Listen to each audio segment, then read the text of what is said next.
Thank you.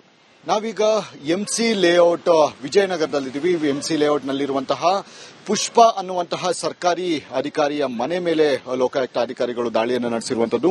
ಈಗ ನೀವು ದೃಶ್ಯಗಳಲ್ಲಿ ನೋಡ್ತಾ ಇರಬಹುದು. ಪುಷ್ಪ ಏನಿದ್ದಾರೆ ಅವರ ಇಂದು ಬೆಳಗಿನ ಜಾವ ದಾಳಿಯನ್ನು ನಡೆಸಿದಂತಹ ಸಂದರ್ಭದಲ್ಲಿ ಸಾಕಷ್ಟು ಡಾಕ್ಯುಮೆಂಟ್ಸ್ಗಳು ಮತ್ತು ನಗದು ಕೂಡ ಪತ್ತೆಯಾಗಿದೆ.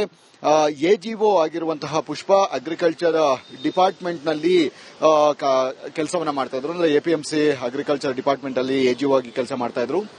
ಈ ವೇಳೆ ಇನ್ನು ಸಾಕಷ್ಟು ದೂರುಗಳು ಬಂದಂತಹ ಒಂದು ಕಾರಣದಿಂದಾಗಿ ಮತ್ತು ಅವರ ಬ್ಯಾಂಕ್ ಸ್ಟೇಟ್ಮೆಂಟ್ಗಳಾಗಿರಬಹುದು ಮತ್ತೆ ಅವರ ಒಂದು ಏನಿದೆ ಅಂದ್ರೆ ಒಂದಷ್ಟು ಅವರಿಗೆ ಸಂಬಂಧಿಸಿದಂತಹ ಹುದ್ದೆಗಳಲ್ಲಿ ಆಗಿರುವಂತಹ ಡೆವಲಪ್ಮೆಂಟ್ಗಳು ಅದೆಲ್ಲದರ ಬಗ್ಗೆಯೂ ಕೂಡ ಸಾಕಷ್ಟು ಒಂದು ದೂರುಗಳು ಕೂಡ ಕೇಳಿ ಬಂದಿತ್ತು. ಈ ಹಿನ್ನೆಲೆಯಲ್ಲಿ ಲೋಕಾಯುಕ್ತ ಅಧಿಕಾರಿಗಳು ಇಂದು ಬೆಳಗಿನ ಜಾವ ದಾಳಿಯನ್ನು ನಡೆಸುವಂತಹ ಮುಖಾಂತರ ಭ್ರಷ್ಟ ಅಧಿಕಾರಿಗೆ ಶಾಕ್ ಅನ್ನು ಕೊಟ್ಟಿರುವಂತದ್ದು. ಈಗಾಗಲೇ ನೀವು ನೋಡ್ತಾ ಇರಬಹುದು ದೃಶ್ಯಗಳಲ್ಲಿ.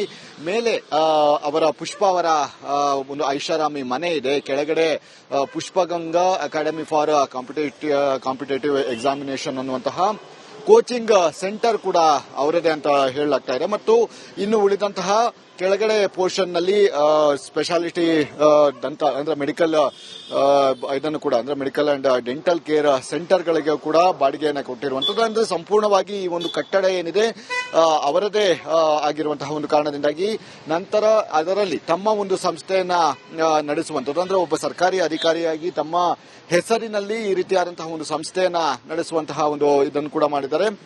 ಮತ್ತು ಇವರ ಮನೆಯಲ್ಲಿ ಸಾಕಷ್ಟು ಚಿನ್ನಾಭರಣಗಳು ಮತ್ತು ನಗದು ಕೂಡ ಪತ್ತೆಯಾಗಿರುವಂತಹ ಕಾರಣದಿಂದಾಗಿ ಆ ಚಿನ್ನಾಭರಣದ ಈಗ ಅದನ್ನ ವೆರಿಫಿಕೇಶನ್ ಮಾಡುವಂತಹ ಅಂದ್ರೆ ಎಷ್ಟು ಅದರ ಮೌಲ್ಯ ಅನ್ನುವಂತಹ ವಿಚಾರವಾಗಿ ಈಗಾಗಲೇ ಅಕ್ಕಸಾಲಿಗರಿಂದ ಅದರ ಮೌಲ್ಯವನ್ನ ತಿಳಿದುಕೊಳ್ಳುವಂತಹ ಒಂದು ಕೆಲಸಗಳನ್ನು ಕೂಡ ಲೋಕಾಯುಕ್ತ ಅಧಿಕಾರಿಗಳು ಮಾಡ್ತಾ ಇದ್ದಾರೆ ಅಂತಾನೆ ಹೇಳ್ಬೋದು. ಸುಮಾರು 20ಕ್ಕೂ ಹೆಚ್ಚು ಲೋಕಾಯುಕ್ತ ಅಧಿಕಾರಿಗಳು ಈ ಒಂದು ಪ್ರದೇಶದಲ್ಲಿ ದಾಳಿಯನ್ನು ಅಂದ್ರೆ ಬೆಂಗಳೂರು ವಿಭಾಗದಲ್ಲಿ ಇರುವಂತಹ ಭ್ರಷ್ಟ ಅಧಿಕಾರಿಗಳ ಮನೆ ಮೇಲೆ ದಾಳಿಯನ್ನು ನಡೆಸಿರುವಂತದ್ದು. ಅಂದ್ರೆ ಈ ಒಂದು ಭ್ರಷ್ಟ ಅಧಿಕಾರಿಗಳು ಸಾಕಷ್ಟು ದಿನಗಳಿಂದಲೂ ಕೂಡ ಇದೇ ರೀತಿಯಾದಂತಹ ಒಂದು ವ್ಯವಹಾರಗಳನ್ನು ಮಾಡಿ ಅಂದ್ರೆ ಲಂಚಗಳನ್ನು ಪಡೆದುಕೊಳ್ಳುವಂತಹ ಮುಖಾಂತರ ತಮ್ಮ ಹೆಸರಿನಲ್ಲಿ ಆಸ್ತಿ ಗಳಿಕೆಯನ್ನು ಮಾಡುವಂತದ್ದು, ತಮ್ಮ ಸಂಬಂಧಿಕರ ಹೆಸರಿನಲ್ಲಿ ಆಸ್ತಿ ಗಳಿಕೆಯನ್ನು ಮಾಡುವಂತಹ ಕೃತ್ಯಗಳನ್ನು ಎಸಗ್ತಾ ಇದ್ದಾರೆ. ಅದು ಅಲ್ಲದೆ ಜನರಿಂದ ಸುಲಿಗೆ ಮಾಡಿ ಈ ರೀತಿಯಾದಂತಹ ಒಂದು ಕೃತ್ಯವನ್ನ ಎಸಗ್ತಾ ಇದ್ದಾರೆ ಅಂತ ಹೇಳಿದ್ರೆ ದುರಂತ ಅಂತಾನೆ ಹೇಳ್ಬೋದು. ಈಗ ಸದ್ಯ ಈ ಒಂದು ಸಂಬಂಧಿಸಿದಂತೆ ಈಗಾಗಲೇ ಲೋಕಾಯುಕ್ತ ಅಧಿಕಾರಿಗಳು ದಾಳಿಯನ್ನ ನಡೆಸಿ ಅವರಿಂದ ಮಾಹಿತಿಯನ್ನ ಕಲೆ ಹಾಕುವಂತಹ